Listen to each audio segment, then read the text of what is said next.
정말 우리 모두에게 2020년은요, 다시 생각하고 싶지 않고 참 아쉬움이 많은 그런 한 해였던 것 같습니다. 하지만 분명한 사실은 내가 좋든 내가 싫든 우리는 지금 한 해를 마무리하고 또다시 새로운 해를 맞이해야 하는 시점에 와 있습니다. 아무리 아쉬움이 많고 다시 기억하고 싶지 않는 일이 많을지라도 우리에게는 한 해를 마무리하고 결산해야만 하는 마지막 날이 있다는 것입니다.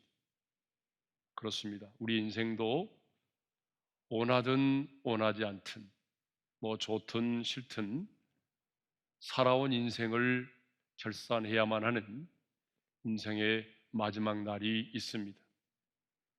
그리고 하나님은 우리 인생의 마지막 날에 살아온 우리의 인생에 대하여 반드시 결산을 하시고 반드시 우리의 인생을 평가하실 것입니다.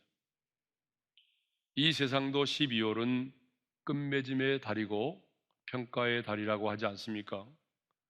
그래서 많은 평가가 이 마지막 달에 이루어집니다. 그런데 하나님도 우리가 살아온 인생에 대하여 결산을 하시고 평가를 하십니다. 그러므로 여러분, 우리도 인생의 마무리를 잘 해야 합니다. 살아온 인생보다도 우리의 인생의 마지막이 훨씬 더 중요합니다. 아무리 최선을 다했고 많은 공로와 업적을 남겼을지라도 인생의 마지막이 무너지면 모든 것이 무너지고 마는 것입니다. 우리의 인생의 마지막이 추하면 우리의 인생의 마지막도 추한 인생으로 결론을 맺고 마는 것입니다. 성경을 보게 되면 동일한 시대를 살았지만 어떤 사람은 인생의 마지막이 아름다운 사람이 있고 어떤 사람은 인생의 마지막이 아름답지 못한 사람들이 있습니다. 동일한 시대를 살았지만 사울왕은 인생의 마지막이 아름답지 못했습니다. 그렇지만 사무엘은 어떠했습니까? 인생의 마지막이 참 아름다웠죠. 이스라엘 백성들이 모든 이스라엘 백성들이 그의 죽음을 아쉬워하고 슬퍼할 만큼 그는 인생의 마무리를 참 잘하였던 사람입니다. 성경을 보게 되면 끊임없이 하나님과 동행하고 하나님의 손에 붙들림바 되어서 한평생을 살았던 하나님의 사람들은요, 마지막이 아름다웠습니다. 인생의 마지막을 마무리를 잘 하였습니다. 여러분, 아브라함의 인생을 보십시오. 그 인생의 마지막이 얼마나 아름다웠습니까? 우리가 잘 아는 다니엘도 마찬가지죠. 그 인생의 마지막이 얼마나 선한 영향력이 있었습니까? 사도 바울도 그 인생의 마지막이 너무나 아름다웠습니다. 그런데 성경을 보게 되면 사람들에 대한 평가가 기록되어 있습니다. 정말 많은 사람들에 대한 평가가 성경에 기록되어 있습니다. 그 중에 몇 사람을 좀 살펴보겠습니다. 첫째로 아비가일의 남편 나발입니다. 이 아비가일의 남편 나발에 대해서 성경은 이렇게 기록하고 있습니다. 사무엘상 25장 17절 말씀입니다. 함께 읽겠습니다. 다 같이요. 주인은 불량한 사람이라 더불어 말할 수 없나이다. 자, 여기서 불량하다라고 하는 말이 벨리알이라고 하는 말인데요, 무가치하고 벌품이 없고 불경건한 사람을 일컫는 말입니다. 그러니까 나발은요, 한마디로 말하면 어리석은 자라는 말이죠. 자, 돈은 많았지만 벌품도 없고 굉장히 인색했던 정말 어리석은 사람이었습니다. 그러니까 나발은 자신의 종들로부터서 어떤 평가를 받았습니까? 우리 주인 나발은 돈은 많지만 인색하고 볼품도 없고 굉장히 어리석은 사람이라고 하는, 그런 불량배라고 하는, 불량한 사람이라고 하는 평가를 받았다는 것입니다. 혹시 여러분 직장에서, 여러분 직장의 동료로부터 아니면 밑에 있는 직원으로부터 이런 평가를 받고 있지는 않습니까? 두 번째로는요, 요시야 왕입니다. 유다의 16번째 왕인 요시야에 대해서 성경은 이렇게 평가하고 있습니다. 열왕기하 22장 2절이죠. 우리 함께 읽겠습니다. 다 같이요. 요시야가 여호와 보시기에 정직히 행하여 그의 조상 다윗의 모든 길로 행하고 좌우로 치우치지 아니하였더라. 성경은 요시야 왕에 대해서 이렇게 평가합니다. 여호와 보시기에 정직히 행한 사람이라는 것이, 하나님 보시기에 정직한 왕이었다라고 평가하고 있습니다. 세 번째로는 여로보암 2세입니다. 여러분, 여로보암 2세는 무려 41년 동안 왕으로서 재직했습니다. 41년 동안 이스라엘 나라를 다스렸던 왕이에요. 그러면서 수많은 업적을 남겼습니다. 가장 뛰어난 업적은 빼앗겼던 영토와 지역을 되찾음으로 북이스라엘의 역사에서 가장 넓은 영토를 보유했던 왕입니다. 뿐만 아니라 이스라엘 역사에 가장 경제적인 부흥과 번영을 누리도록 했던 왕이 바로 여로보암 2세입니다. 그러니까 여러분, 그 백성들의 입장에서 보게 되면 정말 대단한 업적을 이룬 사람이죠. 예? 이런 업적을 남긴 왕이 어디 있어요? 예? 하지만 성경은 여호와 보시기에 악을 행한 왕으로 평가를 하고 있습니다. 여러분, 열왕기하 14장 24절의 말씀을 함께 읽겠습니다. 다 같이요. 여호와 보시기에 악을 행하여 이스라엘에게 범죄하게 한 느밧의 아들 여로보암의 모든 죄에서 떠나지 아니하였더라. 하나님은 여로보암 2세를 어떻게 평가하셨습니까? 여호와 보시기에 악을 행한 왕으로 그렇게 평가를 하셨습니다. 그렇다면 하나님의 평가의 기준은 무엇일까요? 하나님의 인생의 평가 기준은요, 이것입니다. 하나님 보시기에입니다. 하나님 보시기에. 사람들이 보기에 어떠한 인생을 살아왔느냐가 아니라 하나님이 보시기에 어떠한 인생을 살아왔느냐, 하나님은 이것으로 평가를 하신다는 거죠. 그러므로 사람들 보기에는 아무리 위대한 업적을 많이 남기고 선하게 살아온 것 같을지라도 하나님 보시기에 악을 행한 자라면, 하나님 보시기에 악을 행하고 선하게 살지 않았다고 한다면 하나님은 그의 인생을 선한 인생이 아니라 악한 인생으로 평가를 하시는 것입니다. 반면에 사람들 보기에는 왜 그렇게 살아야 하는지 이해가 되지 않을지라도 하나님 보시기에 아름답고 선하면 하나님은 그 사람의 인생을 아름답고 선한 인생으로 평가를 하시는 것입니다. 또 이렇게 말하면, 아니, 어떻게 타락한 죄성을 가진 우리 인간이 하나님 보시기에 완전하고 완벽한 삶을 살 수 있습니까? 라고 반문하시는 분이 계시겠죠. 맞습니다. 타락한 죄성을 가진 우리 인간은 그 누구도 하나님 앞에서 완전하고 완벽한 삶을 살 수가 없는 것입니다.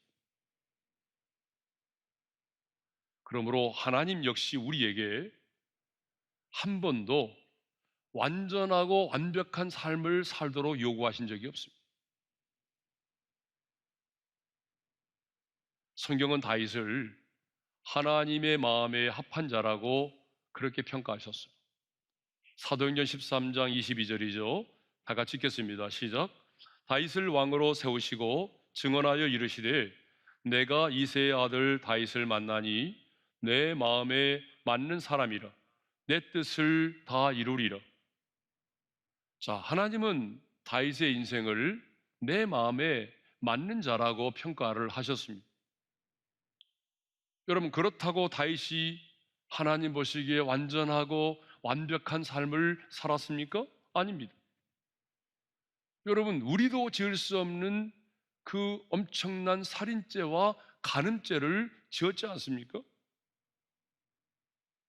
그런데 왜 하나님은 그의 인생을 하나님 마음에 맞는 자라고 평가하셨을까요? 죄를 짓지 않아서가 아니라 죄를 지었지만 철저하게 말씀 앞에 깨달음을 얻고 회개하고 돌아와서 하나님의 마음에 맞는 삶을 살았기 때문이죠. 그래서 하나님은 다윗을 평가할 때에 하나님의 마음에 맞는 자라고 평가를 하신 것입니다. 우리가 잠시 후에 생각해 보겠지만 여러분, 모세도 마찬가지죠. 여러분, 모세의 인생이 완전하고 완벽했습니까? 아닙니다. 모세도 그의 인생을 보게 되면 실패했습니다. 이스라엘 백성들을 이끌고 광야를 거닐 때에 이스라엘 백성들이 무리바에서 물이 없다고 불평할 때에 자신의 분노를 이기지 못해서 두 번이나 지팡이로 반석을 내리쳤던 것입니다. 그래서 하나님의 거룩을 훼손하였습니다. 그렇지만 하나님은 모세의 그 인생을 정말 아름답게 평가하셨습니다. 그렇다면 이제부터 모세의 인생이 그 모세의 인생의 마지막이 어떠했는지, 왜 하나님은 모세의 인생에 대해서 이렇게 아름다운 인생이라고 평가를 하셨는지 이제 우리 하나하나 살펴보도록 하겠습니다. 첫째로 모세는 말씀대로 죽었다는 것입니다. 모세는 인생을 잘 마무리하고 가장 아름다운 죽음을 맞이했습니다. 정말 모세처럼 아름답고 신비한 죽음을 경험한 사람은 없습니다. 모세가 죽기 전에 하나님은 모세로 하여금 느보산에 올라서 장차 들어가게 될 그 영광스러운 가나안 땅을 바라보게 하셨습니다. 목전에 펼쳐진 약속의 땅 가나안을 바라보는 모세의 눈에는 아마 하염없이 뜨거운 눈물이 흘렀을 것입니다. 저 약속의 땅을 향하여 40년 광야를 살아왔는데 이제 꿈에도 그리던 그 땅을 바라보는 모세의 심정이 어떠했겠습니까? 그런데 하나님은 느보와 산의 정상에서 약속의 땅을 바라보고 있는 모세에게 이렇게 말씀하십니다. 4절의 말씀을 읽겠습니다. 다 같이요. 내가 내 눈으로 보게 하였거니와 너는 그리로 건너가지 못하리라. 모세는 나무는 불평 없이 여호수아를 안수하여 지도자로 세우고 백성들을 축복한 다음에 느보산에 올라와 가나안 땅을 바라본 후에 조용히 죽었습니다. 우리 5절의 말씀을 읽겠습니다. 다 같이요. 이에 여호와의 종 모세가 여호와의 말씀대로 모압 땅에서 죽어.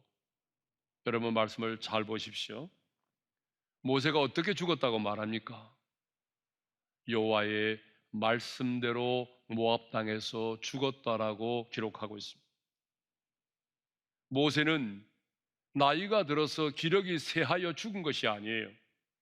7절을 보세요. 뭐라고 되어 있는지. 자, 우리 7절의 말씀을 함께 읽겠습니다. 다 같이요.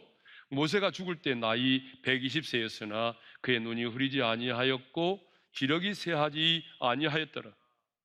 여러분, 이것을 보게 되면 모세는 죽을 때까지 기력이 쇠하지 않았습니다. 그러니까 모세는 암에 걸려 죽은 게 아니에요. 발을 헛디뎌서 낭떠러지에 떨어져 죽은 게 아니에요. 나이가 들어서 기력이 쇠하여 죽은 게 아니란 말이에요. 그럼 어떻게 죽었어요? 여호와의 말씀대로 죽었어요. 모세는 자기 자신을 향한 하나님의 뜻이 무엇인지를 알았어요.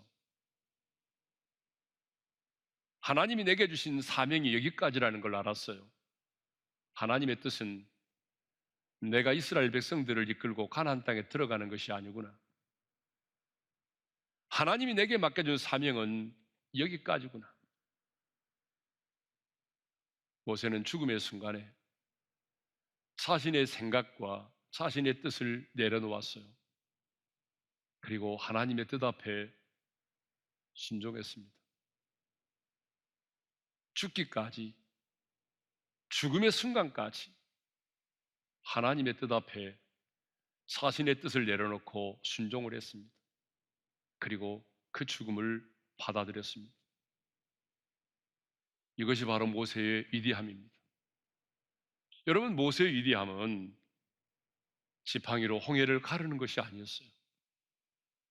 반석에서 물을 내는 것이 아니었어요. 진짜 모세의 위대함은 죽기까지 순종한 것입니다. 죽음의 순간까지 하나님의 뜻 앞에서 자신의 뜻과 생각을 내려놓고 하나님의 뜻을 받아들이는 것입니다. 말씀대로 죽은 것입니다. 얼마나 그의 죽음이 아름답습니까? 모세는 나이가 들었지만 그 죽음의 순간까지 뛰어난 영성과 영적인 권위를 가지고 있었습니다. 모세는 죽기 직전에 하나님의 말씀을 따라서 후계자인 여호수아에게 안수함으로써 여호수아를 공식적인 후계자로 세웠습니다. 자, 9절 상반절의 말씀을 읽겠어요. 다 같이 시작. 모세가 눈의 아들 여호수아에게 안수하였으므로 그에게 지혜의 영이 충만하니. 자, 모세가 여호수아에게 안수하였을 때 어떤 일이 벌어졌어요? 지혜의 영이 충만하게 임했다라고 말씀하고 있습니다. 지혜의 영은요, 지도자에게는 반드시 필요한 은사인 것입니다. 그러니까 모세가 여호수아에게 안수할 때에 지혜의 영이 여호수아에게 충만히 임했다라고 하는 것은 하나님께서 여호수아에게 민족을 이끌어갈 수 있는 지도력과 지혜의 은사를 주셨음을 말합니다. 그리고요, 지도의 영적 권위가 모세에게서 여호수아에게로 옮겨졌음을 의미합니다. 그리고 9절 하반절을 보게 되면 이스라엘 자손이 여호와께서 모세에게 명령하신 대로 여호수아의 말씀을 순종했다는 말씀이 있어요. 9절 하반절을 읽겠습니다. 다 같이요. 이스라엘 자손이 여호와께서 모세에게 명령하신 대로 여호수아의 말을 순종하였더라. 이스라엘 백성들은 모세에게 그랬던 것처럼 새로운 지도자로 세워진 여호수아에게 순종하였다라고 하는 것입니다. 자, 이것을 보게 되면 모세에게는 이스라엘 백성들이 자신의 말에 죽음의 직전까지도 순종할 만큼 영적인 권위가 있었음을 알 수 있습니다. 자, 이것을 보게 되면 모세는요, 죽는 날까지 뛰어난 영성을 소유하고 있었습니다. 그리고 죽음의 순간까지도 영적인 권위가 있었습니다. 그런데 성경에 보게 되면 인생의 황혼에도 아주 맑은 영성, 아주 뛰어난 영성을 가지고 있었던 또 한 사람이 있죠. 바로 다니엘입니다. 다니엘은 그의 나이가 거의 90에 이르렀지만 여러분, 영적으로 어떤 사람이었었어요? 깨어 있었던 사람입니다. 굉장히 맑은 영성, 뛰어난 영성을 가지고 있었습니다. 그의 육신은 쇠하여 갔겠지만 그의 영은 그렇지 않았어요. 그의 영은 더 하나님께로 가까이 나아갈 수 있었어요. 하나님의 뜻을 온전히 분별할 수 있는 영적인 지혜가 있었습니다. 다니엘은 하나님께서 주신 그 지혜와 계시를 통해서 시대를 읽을 줄 아는 영적인 안목이 있었던 것입니다. 그렇다면 다니엘이 이렇게 인생의 황혼에 80대 후반에 이런 뛰어난 영성과 이러한 맑은 영성을 가질 수 있었던 비결이 뭘까요? 궁금하시죠? 그 비결은요, 다름이 아니라 말씀의 묵상과 기도였다는 것입니다. 우리는 많은 경우에 다니엘 하게 되면 기도만 생각하죠? 아닙니다. 다니엘은요, 기도의 사람 이전에 말씀의 사람이었다는 걸 우리가 알 수 있어요.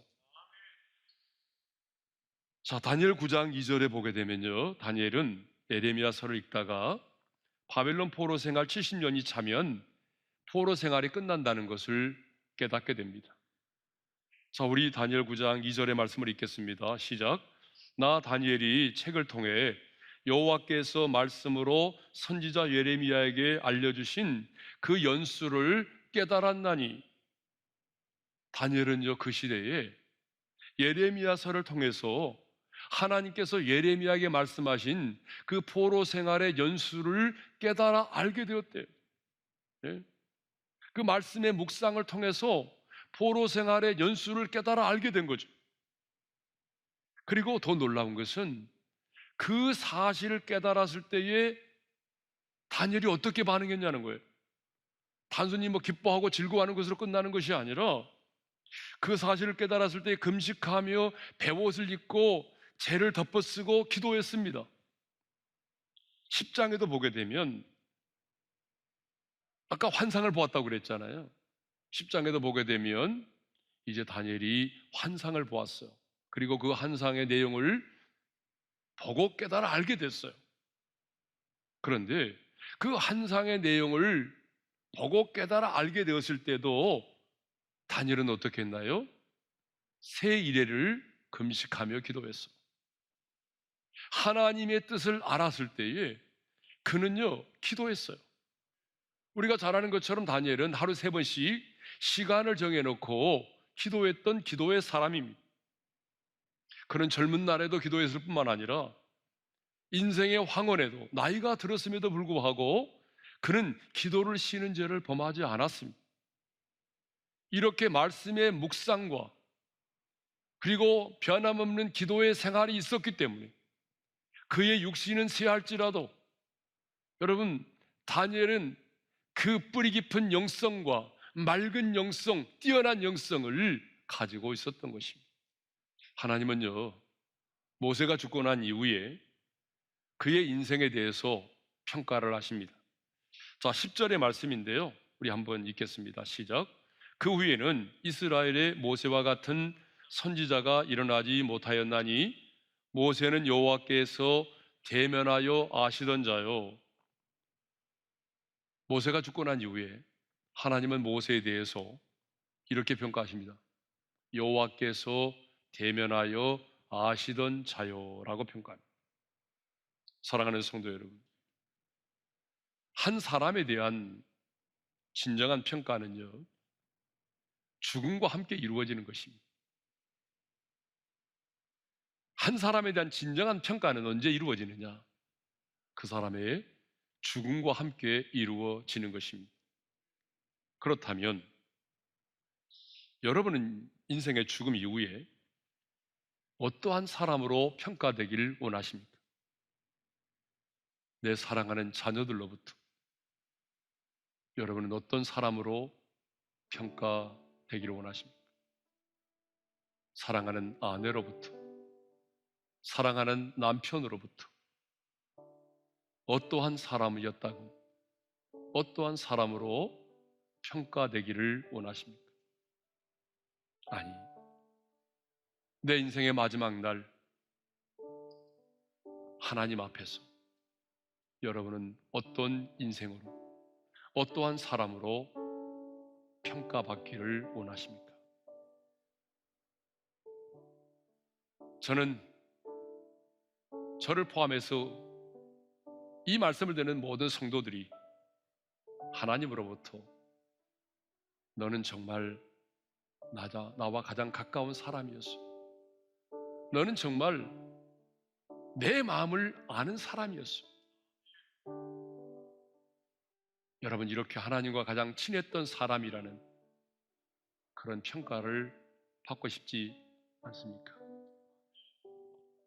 저와 여러분 모두가 인생의 마지막 날에 모세처럼 여호와의 얼굴을 대면하여 알았던 자, 가장 하나님과 친밀한 사귐을 나눴던 그런 하나님의 사람으로 평가받기를 주님의 이름으로 축원합니다.